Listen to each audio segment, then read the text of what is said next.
الحمد لله رب العالمين، والصلاة والسلام على سيد المرسلين محمد وعلى آله وصحبه أجمعين.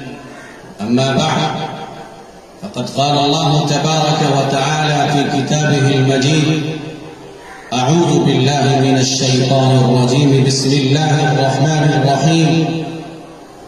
كل نفس ذائقة الموت، صدق الله مولانا العظيم. إخوة الإسلام،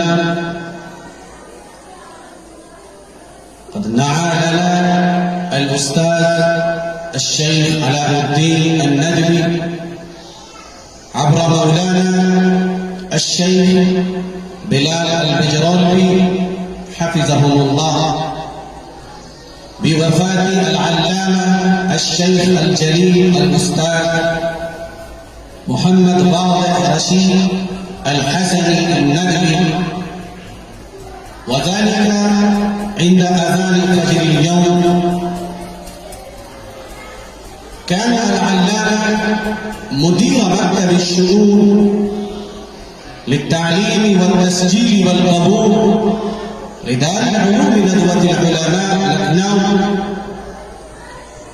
ورئيس التحرير للرائد، ومشاركا في إدارة البعث الإسلامي، والأمين العام لرابطة الأدب الإسلامي، وابن أختي الداعية الكبير المفكر الإسلامي الشيخ أبي الحسن علي الحسني الندبي رحمه الله، وأخا لعميد ندوة العلماء الشيخ الجليل قدوة العلماء محمد رابح الحسني الندبي حفظه الله عز وجل.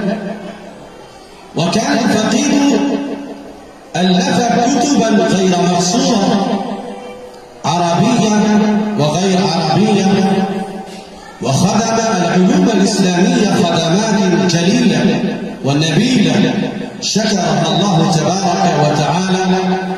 ونسأل الله تبارك وتعالى أن يتجاوز عن سيئاته ويزيد في حسناته،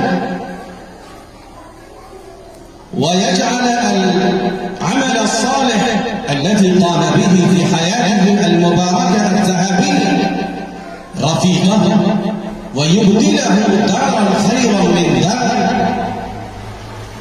ونوصي الأساتذة والطلبة الكرام المنتسبين إلى الفقيد المرفوض المرحوم وأفراد عائلته الكريمة الصبر والاحتساب، فإنما يوفى الصابرون أجرهم بغير حساب.